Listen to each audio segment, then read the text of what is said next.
Hello বন্ধুরা, আসসালামু আলাইকুম রহমতুল্লাহ। বন্ধুরা, আজকে এই ইংলিশ লার্নিং ক্লাসে আপনাদের সকলকে স্বাগত। বন্ধুরা, আজকে আমরা শিখতে যাচ্ছি গোপাল ভাঁড়কে নিয়ে মজার একটি গল্প। বন্ধুরা, প্রত্যেকটি বাক্যের যে ইংরেজি শব্দগুলো রয়েছে তার বাংলা অর্থ আমরা জানবো, যাতে করে বাংলা অর্থ বুঝে সুঝে ঠিকঠাকভাবে আমরা ইংরেজি ঝরঝর করে রিডিং করতে পারি, সেই সঙ্গে সঙ্গে স্পোকেন এসে দক্ষ করতে পারি। চলুন বন্ধুরা শুরু করি। তার পূর্বে ছোট্ট একটা অনুরোধ, এখনো যারা বন্ধুরা চ্যানেলকে সাবস্ক্রাইব করেনি, বন্ধুরা দয়া করে বন্ধুরা চ্যানেলকে সাবস্ক্রাইব করে দিন। বন্ধুরা শুরু করছি। Once a stranger came to the court of the Maharaj Krishna Chandra and announced that he is a learned intellectual and knows various languages. খেয়াল করুন, অনেক বড় লাইন। এটা একটা প্রথম অংশটা হচ্ছে past tense। পাস্ট টেন্সের নিয়ম past indefinite tense. Past indefinite টেন্সের নিয়ম হচ্ছে একটাই ভার্ব থাকবে এবং V2 থাকবে। খেয়াল করুন, এখানে কিন্তু একটা ভার্ব ছিল প্রথম বাক্যে। ওয়ান্স মানে একদা, আ মানে একজন, স্ট্রেঞ্জার মানে আগন্তক। তাহলে একদা এক আগন্তক খেম, কাম মানে আসা, খেম মানে আসলো কোথায়? টু দ্য কোর্ট, রাজসভায়। রাজা যেখানে বাস করে, যেখানে সভা লাগায়, সেখানে রাজসভায়। অব দ্য মহারাজ কৃষ্ণচন্দ্র, মহারাজ কৃষ্ণচন্দ্রের যে রাজসভা সেখানে আসলেন। অ্যান্ড এবং পাস্ট টেন্স হওয়াতে আমরা অ্যানাউন্সড করলাম। কি করলাম এখানে? অ্যানাউন্সড। অ্যানাউন্স মানে ঘোষণা করা, আর অ্যানাউন্স মানে ঘোষণা করলেন। কি ঘোষণা করলো? দ্যাট যে he is a learned intellectual, সে একজন কি? জ্ঞানী পণ্ডিত ব্যক্তি। তাহলে জ্ঞানী পণ্ডিতের ইংরেজি হচ্ছে লার্নড মানে জ্ঞানী, আর ইন্টেলেকচুয়াল মানে পণ্ডিত ব্যক্তি, যারা বুদ্ধিজীবী লোক, যারা অনেক মেধাশক্তি থাকে তাকে পণ্ডিত বা বুদ্ধিজীবী বলে থাকে। অ্যান্ড এবং নোস জানে, এটা থার্ড পারসন সিঙ্গুলার হিসেবে এইটুকু আবার ইনডেফিনিট টেন্সে লেখা আছে। এটা তো লেখা ছিল, গল্প থেকে নেওয়া হয়েছে, স্টোরি বই থেকে। অ্যান্ড নোস এবং সে জানে, এখানে নো মানে জানা, সেখানে এস যোগ করা হয়েছে। কারণ হচ্ছে যে প্রেজেন্ট সিম্পল টেন্স এইটুকু, প্রেজেন্ট সিম্পল টেন্সের যে ভার্ব থাকে তার সঙ্গে মূল ভার্বের সঙ্গে এস বা ইয়েস যোগ হয়। অ্যান্ড নোস সে জানে ভেরিয়াস বিভিন্ন ল্যাঙ্গুয়েজ, সে বিভিন্ন ভাষা জানে। তাহলে আবার খেয়াল করি এই অংশটুকু। ওয়ান্স একদা স্ট্রেঞ্জার একজন আগন্তক খেম আসলো to the court of the Maharaj Krishnachandra, Maharaj কৃষ্ণচন্দ্রের যে রাজসভায় থেকে তিনি আসলেন। অ্যান্ড হিজ অ্যান্ড এবং অ্যানাউন্স তিনি নিজে ঘোষণা করলেন দ্যাট যে he is a learned intellectual, তিনি একজন জ্ঞানী বা বিদগ্ধ পণ্ডিত ব্যক্তি। অ্যান্ড এবং নস তিনি জানেন ভেরিয়াস ল্যাঙ্গুয়েজ, বিভিন্ন ভাষা জানেন। বন্ধুরা, গল্পটা চমৎকার কিন্তু, কারণ এখানেও গোপাল ভাঁড়ের কিন্তু বুদ্ধির একটা পরীক্ষা হবে। দেখুন, দ্য মহারাজ, এখানকার যে Maharaj, had a soft place for intellectual. দেখুন, হ্যাড মানে ছিল, সফট মানে নরম, প্লেস মানে জায়গা। এই যে মহারাজ এখানকার কৃষ্ণচন্দ্র, তার একটা নরম একটা জায়গা ছিল, কাদের জন্য? ফর ইন্টেলেকচুয়াল, যারা বুদ্ধিজীবী তাদের জন্য, পণ্ডিত ব্যক্তি। ইন্টেলেকচুয়াল মানে পণ্ডিত ব্যক্তি, যারা পণ্ডিত ব্যক্তি তাদের জন্য তার অন্তরের মধ্যে বা তার হৃদয়ের মধ্যে বিশেষ একটা স্পেশাল জায়গা ছিল, নরম জায়গা ছিল। The Maharaj had is soft place, তার নরম জায়গা ছিল ফর ইন্টেলেকচুয়ালস, এই যে যারা বুদ্ধিজীবী তাদের জন্য। অ্যান্ড এবং ইমিডিয়েটলি সঙ্গে সঙ্গে, অ্যাপয়েন্টেড পাস্ট টেন্স যেহেতু আমরা লিখব অ্যাপয়েন্টেড, এইটুকু পাস্ট টেন্স, নিয়োগ দিলেন। আমরা জানি অ্যাপয়েন্ট মানে নিয়োগ দেওয়া, তাহলে অ্যাপয়েন্টেড বা নিয়োগ দিলেন হিম তাকে, অ্যাজ আ মিনিস্টার একজন মিনিস্টার হিসেবে, অ্যাজ মানে হিসেবে, মানে একজন মিনিস্টার মানে কি? মন্ত্রী, মন্ত্রী হিসেবে তাকে নিয়োগ দিল। আবার দেখি, the Maharaj had a soft place for intellectuals, এই যে মহারাজের একটা নরম জায়গা ছিল, কার জন্য? একদম কোমল জায়গা ছিল যারা পণ্ডিত ব্যক্তি তাদের জন্য, তাই না? বলা হচ্ছে তাদের জন্য একটা কি নরম জায়গা ছিল। আর এখানেও পণ্ডিত ইয়ে ছিল, এখানে আমরা খেয়াল করলাম এখানেও ইন্টেলেকচুয়াল শব্দ ছিল, যার অর্থ ছিল কি? পণ্ডিত, তাই না? আমরা এখানে দেখলাম অ্যান্ড ইমিডিয়েটলি সঙ্গে সঙ্গে অ্যাপয়েন্টেড তাকে নিয়োগ দিলেন। কাকে নিয়োগ দিলেন? এই যে লোকটিকে নিয়োগ দিলেন, হিম তাকে অ্যাজ এ মিনিস্টার, একজন মন্ত্রী হিসাবে। এই অ্যাপয়েন্টেড শব্দের অর্থ নিয়োগ দেওয়া। তাহলে অ্যাপয়েন্ট মানে কি? নিয়োগ দেওয়া, তাই না? অ্যাপয়েন্ট শব্দের অ্যাপয়েন্ট মানে নিয়োগ দেওয়া, কিন্তু যেহেতু গল্পটা পাস্ট টেন্সে তাই আমরা লিখলাম অ্যাপয়েন্টেড, নিয়োগ দিলেন। এবার দিন পরের অংশটা। As the days went by, যখন কয়েকদিন চলে গেল, এখানে অ্যাজ মানে হোয়েন মানে অর্থে এসছে, দ্য ডেজ ওয়েন্ট মানে কয়েকদিন যখন চলেই গেল, তখন কি হলো? ওয়েন্ট বাই মানে চলে যাওয়া।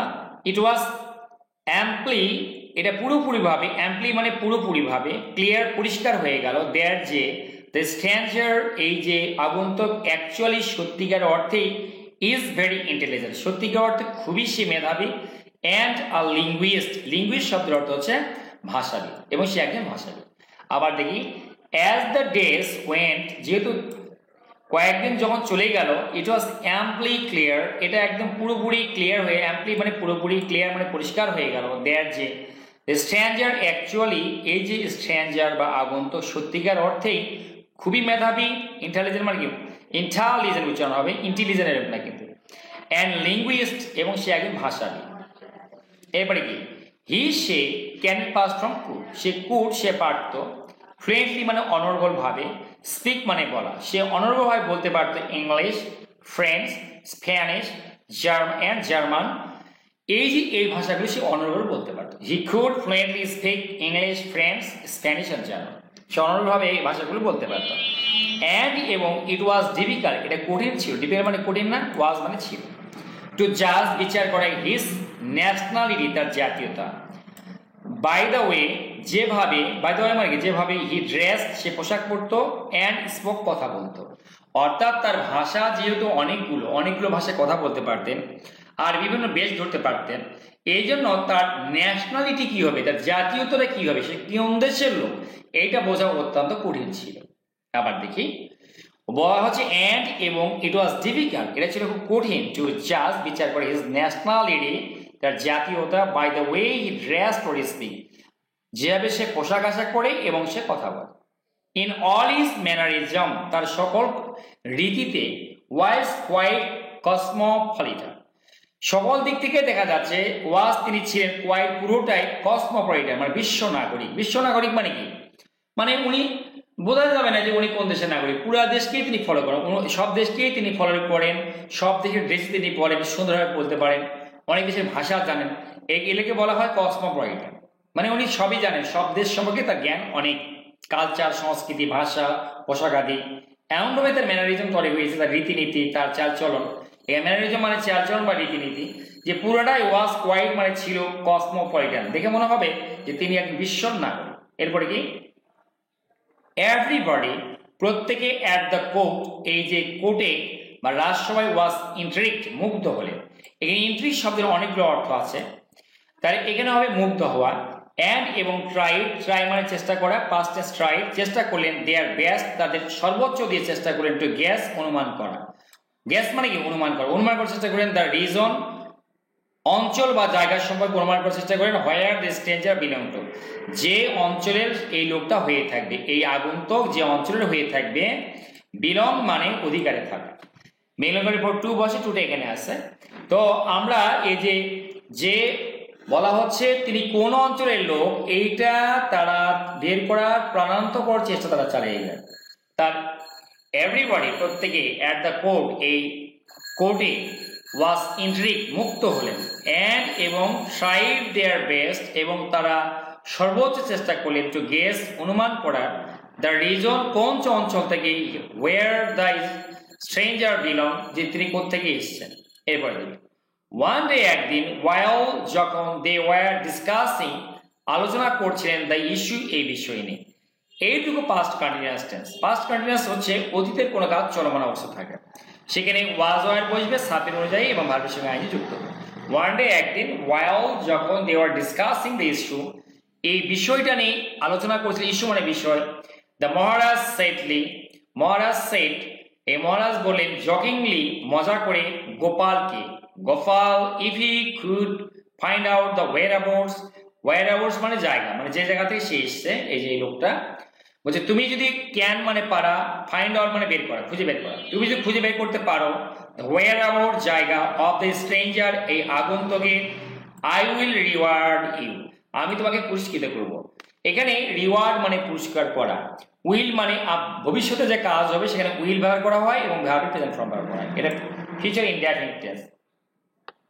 আই উইল রিওয়ার্ড ইউ আমি তোমাকে পুরস্কৃত করবো, উইথ 2 গোল্ড কয়েন্স 2 স্বর্ণ মুদ্রা দিয়ে, কয় স্বর্ণ মুদ্রা দিয়ে, 200 টাকা। আবার দেখি দ্য মহারাজ সেড জোকিংলি সে মজা করে বলল, Gopal if you could find out the whereabouts of the stranger, তুমি যদি এই যে আগন্তুকের whereabouts বা জায়গা, অর্থাৎ সে জায়গা থেকে এসেছে বের করতে পারো, ফাইন্ড আউট মানে বের করা, আই উইল রিওয়ার্ড ইউ, আমি তোমাকে পুরস্কৃত করব উইথ 2 গোল্ড কয়েন্স, দুটো স্বর্ণ মুদ্রা দিয়ে। এরপর দেখি কি লেখা আছে, অ্যাজ ইউ সে এবারে গোপাল রিপ্লাই করছে, অ্যাজ ইউ সে মহারাজ, মহারাজ যেহেতু আপনি বলছেন, অ্যাজ মানে বলা, ইউ সে মানে আপনি বলছেন, রিপ্লাইড গোপাল, গোপাল বললেন, ইন 2 days, 2 দিনের মধ্যে, I will tell you the native of this stranger, এই স্ট্রেঞ্জারের যে নেটিভ অর্থাৎ ন্যাশনালিটি, জাতীয়তা, এটা আমি আপনাকে বলে দিব। আই উইল টেল ইউ মানে আমি আপনাকে বলে দিব, এটা future tense. The native of this stranger মানে এই যে স্ট্রেঞ্জার বা আগন্তুকের জাতীয়তা, মানে সে কোন অঞ্চলের লোক। গোপাল সেড কনফিডেন্টলি, আর গোপাল এটা বললো কনফিডেন্টলি মানে আত্মবিশ্বাসের সাথে সে বলল। গোপাল সেট আউট মানে বের হয়ে পড়া, টু ফাইন্ড দ্য whereabouts, এই ব্যক্তির জায়গা খুঁজে নেওয়া, অফ দ্য স্ট্রেঞ্জার, এই যে স্ট্রেঞ্জার বা আগন্তুক তার যে জায়গা সেটা বের করতে তিনি বের হয়ে পড়লেন। এর সেট আউট মানে বের হয়ে পড়া। গেট গেট টু নো মানে জানতে পারা, আবার কাম টু নাও মানেও জানতে পারা। পাস্ট টেন্স যেহেতু তাই লিখব গাট, হি গাট টু নো, সে জানতে পারলো দ্যাট যে the stranger was to make an appearance, was মানে ছিল, টু মেক অ্যান অ্যাপিয়ারেন্স মানে হচ্ছে হাজির হওয়া, তাহলে আজকে হাজির হবার কথা ছিল কোথায়, অ্যাট দ্য কোর্টে তার আজকে হাজির হবার কথা, নেক্সট ডে কবে, পরের দিন। মানে গোপাল জানতে পারলো যে এই স্ট্রেঞ্জারের আগামীকালকে কোর্টে তার হাজির হওয়ার দিন, তাহলে হি গট টু নো জানতে পারলো দ্যাট যে the stranger was to make an appearance, তার মেক অ্যান অ্যাপিয়ারেন্স মানে হাজির হওয়া, তার হাজির হবার কথা at the কোর্টে নেক্সট ডে পরের দিন। Gopal reached the gates of the king's palace, king এর বা রাজার যে প্যালেস বা রাজার যে রাজপ্রাসাদ, সেই তার গেটে গোপাল পৌঁছে গেল। রিচ মানে পৌঁছা, পাস্ট টেন্স তার রিস্ট হয়ে গেল। হাইড এর পাস্ট ফর্মে হিড, এবং লুকাল, বিহাইন্ড পাশে, পিলার একটা পিলারের বা স্তম্ভের পাশে, সে একটা স্তম্ভের পাশে আড়াল হয়ে লুকিয়ে গেল। সোন শীঘ্রই the stranger came to the gates, শীঘ্রই এখানকার যে আগন্তুক, কাম মানে আসা, কেম মানে আসলো, টু দ্য গেটের কাছে আসলো, and was about to enter the place, was মানে সে প্রবেশ করতে যাচ্ছিল, প্যালেস মানে কি প্রাসাদে সে প্রবেশ করতে যাচ্ছিল, and was about to enter, উচ্চারণে এন্টার দ্য প্যালেস, এবং সে প্যালেসে ঢুকতে যাচ্ছিল। ওয়েন যখন গোপাল কেম আউট, তখনই গোপাল কি করলো, বের হয়ে আসলো, অফ হিজ হাইডিং, তার গোপন জায়গা থেকে, তার লুকানোর জায়গা থেকে, তার ইংরেজি হাইডিং। রাশ ছুটে গেল, টুয়ার্ডস দ্য স্ট্রেঞ্জার, টুয়ার্ডস মানে দিকে, দ্য স্ট্রেঞ্জার মানে আগন্তুকের দিকে, কলাইডিং মানে ধাক্কা লাগলো, এন্ড ফেল হিম, এবং তাকে ফেলে দিল। ফল মানে ফেলে দাও, পাস্ট টেন্স ফেল, হিম তাকে ফেলে দিল, টু দ্য গ্রাউন্ড মাটিতে, টু দ্য গ্রাউন্ড মানে কি মাটিতে। দ্য স্ট্রেঞ্জার ব্যাডলি, এই আগন্তুক মারাত্মকভাবে, হার্ট আঘাত পেল, হিমসেল নিজে আঘাত পেল, ইন দ্য ফল পড়ে যাওয়াতে, ইন দ্য ফল মানে কি পড়ে যাওয়াতে এই স্ট্রেঞ্জার মারাত্মকভাবে আঘাত পেল। The stranger badly hurt himself, সে মারাত্মকভাবে আঘাত পেল, ইন দ্য ফল পড়ে যাওয়াতে। অ্যান্ড এবং অ্যাবিউজ মানে গালাগালি করা, বকা দেওয়া, পাস্ট টেন্স অ্যাবিউজড হবে, সে গালাগালি করলো গোপালকে। আর কি বলো, আর ইউ ব্লাইন্ড, তুমি কি অন্ধ, ক্যান ইউ সি, তুমি কি দেখতে পাচ্ছ না, ওয়ার ইউ গোয়িং, তুমি কোথায় যাচ্ছ। Gopal smile at the stranger, Gopal কিন্তু স্মাইল হাসলো, কাকে দেখে, স্ট্রেঞ্জারের দিকে তাকিয়ে হাসলো, এন্ড সেড এবং বললো, I only wanted to know, want মানে চাওয়া, ওয়ান্টেড মানে চেয়েছিল, আমি চেয়েছিলাম, টু নো জানতে, ইওর নেটিভ তোমার জাতীয়তা, এন্ড ডু সো নাও, আর সেটা আমি করেই ছাড়লাম। ও বলছে যে কি বলছে, গোপাল স্মাইল, সে হাসলো, অ্যাট দ্য স্ট্রেঞ্জারের দিকে, এন্ড সেড বললো, I only wanted to know, আমি কেবল জানতে চাচ্ছিলাম, ইওর নেটিভ তোমার জাতীয়তা, এন্ড ডু সো নাও, আর এটা আমি করলাম। ইউ আর উড়িয়া, তুমি একজন উড়িষ্যার লোক, তাই না। A person will definitely speak his mother tongue at trying time, বন্ধুরা যখন যখন মানুষ কষ্টে বিপদে পড়ে, তখন কিন্তু ব্যক্তিরা আচমকা কি বলে ফেলে বলুন তো, তার মায়ের ভাষাটাই বলে। তাহলে এর মায়ের ভাষা ছিল উড়িষ্যার ভাষা আর কি, আমরা জানি না সম্ভবত উড়িয়া উচ্চারণ হবে এটা। A person will definitely speak his mother tongue at Uriya time, we are time, sorry at trying time. এই যে ট্রাইং টাইম মানে যে সময় মানুষের ট্রাইং হয় মানে কি বলে এটা চেষ্টা হয় কোনো কিছু বিপদে পড়ে, ঠিক ওই সময়ে মানুষ কি করে বলুন তো? সে উইল ডেফিনেটলি স্পিক, সে কথা বলবে, নিশ্চিতভাবে সে কথা বলবে হিজ মাদার ট্যাং, তার মায়ের ভাষায় বলবে অ্যাট ট্রাইং টাইম, এই কষ্টের সময় বা বিপদের সময়। He went inside the palace, তিনি কিন্তু প্যালেসের মধ্যে ঢুকে পড়লেন। গো মানে যাওয়া, ইনসাইড মানে ভিতরে, পাস্ট টেন্স তাই ওয়েন্ট লিখলাম। দ্য প্যালেস, প্যালেসের ভিতরে, অ্যানাউন্স তিনি ঘোষণা করলেন। Maharaj, Maharaj, the stranger is from the kingdom of Orissa, এই মহারাজ এই যে স্ট্রেঞ্জার ইজ ফ্রম তিনি এসেছেন, ফ্রম মানে থেকে, দ্য কিংডম অফ উড়িষ্যা রাজ্য থেকে। দেন হি ন্যারেটেড, এরপর তিনি বর্ণনা করলেন, ন্যারেট মানে বর্ণনা করা, ন্যারেটেড বর্ণনা করলেন, past tense, how he came to know, কিভাবে তিনি জানতে পারলেন, কাম টু মানে জানতে পারা, অ্যাবাউট দ্য ট্রুথ, এই সত্য কিভাবে তিনি জানতে পারলেন। The Maharaj was very proud of Gopal's quick wit, quick wit মানে হচ্ছে উপস্থিত বুদ্ধি। রাজা খুবই গর্বিত হলেন, ওয়াজ মানে হলেন, ভেরি মানে খুবই, প্রাউড মানে গর্বিত, of Gopal's quick wit, and rewarded এবং তাকে পুরস্কৃত করলেন, হিম তাকে, with the promised gold coins, ওই যে প্রতিজ্ঞাবদ্ধ বা অঙ্গীকারবদ্ধ যে গোল্ড কয়েন্স তিনি দিতে চেয়েছিলেন সেটা দিয়ে তিনি কি করলেন, তাকে পুরস্কৃত করলেন।